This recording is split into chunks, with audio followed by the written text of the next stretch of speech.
കേന്ദ്ര സർക്കാരിന്റെ ജനദ്രോഹ നയങ്ങൾ അതേപടി കേരളത്തിൽ തുടരാനാണ് UDF സർക്കാർ നീക്കമെന്ന് മുൻ മന്ത്രി എം മണി.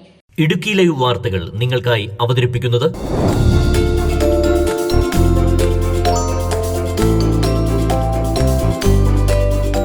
ഇന്ധന പാചകവാതക വില വർധനയ്ക്കെതിരെ CPM Kattappana area committee Kattappana head post ഓഫീസിലേക്ക് നടത്തിയ ജനകീയ പ്രക്ഷോഭം ഉദ്ഘാടനം ചെയ്ത് സംസാരിക്കുകയായിരുന്നു അദ്ദേഹം. കേന്ദ്രത്തിന്റെ ദ്രോഹ നടപടിക്കെതിരെ പ്രതിപക്ഷത്തായിരുന്നപ്പോൾ മുറവിളി നടത്തിയിരുന്ന UDF ഭരണം ലഭിച്ചപ്പോൾ മൌനം പാലിക്കുകയാണ്. ഭരണം ആരംഭിച്ച ആദ്യ നാളുകളിൽ തന്നെ ദ്രോഹ നടപടികളുമായി UDF ജനത്തെ ബുദ്ധിമുട്ടിച്ചു തുടങ്ങി. മലയോര ജനതയെ എക്കാലവും ദ്രോഹിച്ചത് മുൻ UDF സർക്കാരുകളാണ്.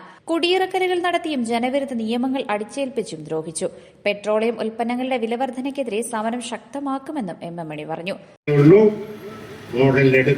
ഇത്രയായപ്പം പണ്ട് കാർക്കോമാര് പറഞ്ഞ കണ്ടെടുത്താലോ എന്ന് പറഞ്ഞതുപോലെ 5 വർഷമാകുമ്പം കേരള സംസ്ഥാനത്തിന്റെ സ്ഥിതി എന്താകുമെന്നാണ് ഇതിൽ നിന്ന് നമ്മൾ കാണേണ്ടതെന്നും വിലയിരുത്തുന്നതെന്നും ഞാൻ ഈ അവസരത്തെ ചൂണ്ടിക്കാണിക്കാൻ ആഗ്രഹിക്കുക. അതുകൊണ്ട് വരാൻ പോകുന്ന കാലഘട്ടം ഒരു ഭാഗത്ത് കേന്ദ്ര BJP ഗവൺമെന്റ്, നരേന്ദ്രമോദിയുടെ ഗവൺമെന്റ് കൊണ്ടുവരുന്ന സാമ്പത്തിക നടപടികൾ, ജനവിരുദ്ധ നയങ്ങൾ, ക്ഷണിച്ചു വരുത്തുന്ന വിലക്കയറ്റം, ദുരിതം, അത് ഊക്കം കൂട്ടുന്ന നിലയിൽ, അത് ശക്തിപ്പെടുത്തുന്ന നിലയിൽ സംസ്ഥാനത്തെ UDF ഗവൺമെന്റ്, സതീശന്റെ ഗവൺമെന്റ് സ്വീകരിക്കുന്ന നയം എല്ലാ അർത്ഥത്തിലും കേരള സമൂഹത്തെ, കേരളത്തിലെ 3.5 കോടി വരുന്ന ജനങ്ങളെ ദുരിതത്തിലാക്കുമെന്ന കാര്യത്തിൽ യാതൊരു തത്വവുമില്ല. അതുകൊണ്ട് സംസ്ഥാന ഗവൺമെന്റ് ഈ സാമ്പത്തിക നയങ്ങൾക്കെതിരെ കേന്ദ്ര ഗവൺമെന്റ് പ്രഖ്യാപിച്ച ജനദ്രോഹ നയങ്ങൾക്കെതിരെയുള്ള പ്രക്ഷോഭമാണ് കേരളത്തിൽ ശക്തിപ്പെടുത്തുവാൻ ഇടതുപക്ഷ ജനാധിപത്യ മുന്നണിയും കമ്മ്യൂണിസ്റ്റ് പാർട്ടിയും മാർക്സിസ്റ്റും തീരുമാനിച്ചെടുക്കുന്ന കാര്യം ഞാൻ ഈ സന്ദർഭത്തിൽ ഓർമ്മപ്പെടുത്തുവാൻ ആഗ്രഹിക്കുക. അതിന്റെ ഭാഗമായി കേരള സംസ്ഥാനത്തുടനീളം നടക്കുന്ന പ്രക്ഷോഭണത്തിന്റെ ഭാഗമാണ് ഇടുക്കി ജില്ലയിൽ വിവിധ കേന്ദ്രങ്ങളിൽ ഇന്ന് നടക്കുന്ന ഈ പ്രക്ഷോഭണം. അതിന്റെ ഭാഗമാണ് കട്ടപ്പനയിൽ നടക്കുന്ന ഈ സമരം എന്ന കാര്യം ഞാൻ ഈ അവസരത്തിൽ ചൂണ്ടിക്കാണിക്കാൻ ആഗ്രഹിക്കുന്നു.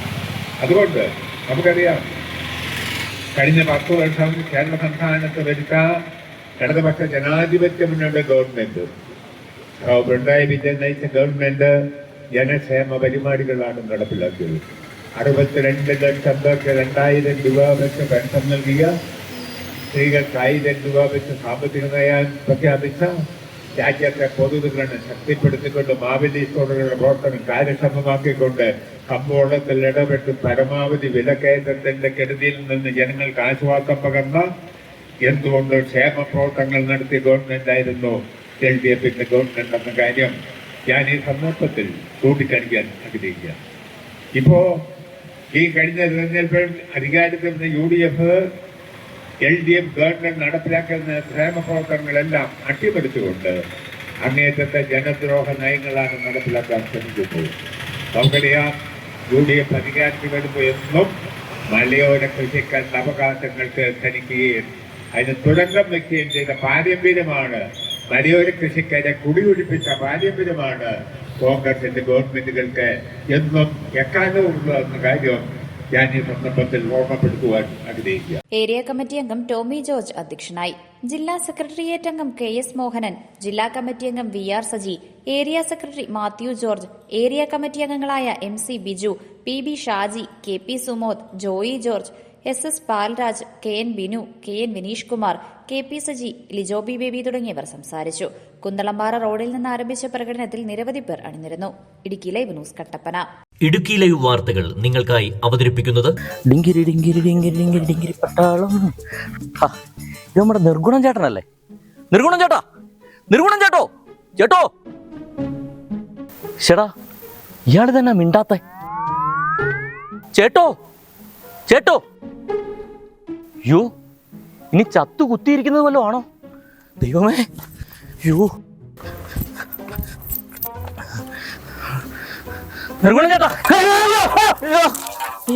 പേടിപ്പിച്ച് കളഞ്ഞിലാണോ നോത്തെ? എന്നെ കോപ്പിലെ പരിപാടി കാണിച്ച് ചേട്ടന് എന്നെ കാണിക്കുമായിരുന്നു. വിളിച്ചിട്ടാണെങ്കിൽ കേട്ടതുമില്ല. കണ്ണെന്ന് അങ്ങോട്ടോ ഇങ്ങോട്ടോ ചിമ്മിയാല് മീനെ കിട്ടിയല്ല. എന്നിട്ട് ചേട്ടൻ ഒരു കണഞ്ഞോനെങ്കിലും കിട്ടിയോ? എന്റെ പൊന്നു നിർഗുണം ചേട്ടാ, നിങ്ങൾ ഈ വെയിലും കൊണ്ട് ഇവിടെ നട്ടുകുത്തിയിരിക്കുന്നത് പോലെ ഇരിക്കേണ്ട വല്ല കാര്യമുണ്ടോ? നിങ്ങൾ ആ ഹൈറേഞ്ച് വിലാസിലോട്ട് ചെല്ലു. അവിടെയാണെങ്കിൽ രാവിലെ വള്ളക്കാരുടെ നിന്ന് മേടിക്കുന്ന മീനെ ഉച്ചയ്ക്ക് തീമേശല, പിന്നെ കിടിലം വൈബും. എന്ന വാടാനത്തെ നമുക്ക് ഹൈറേഞ്ച് വില്ലാസിലേക്ക് പോകാം.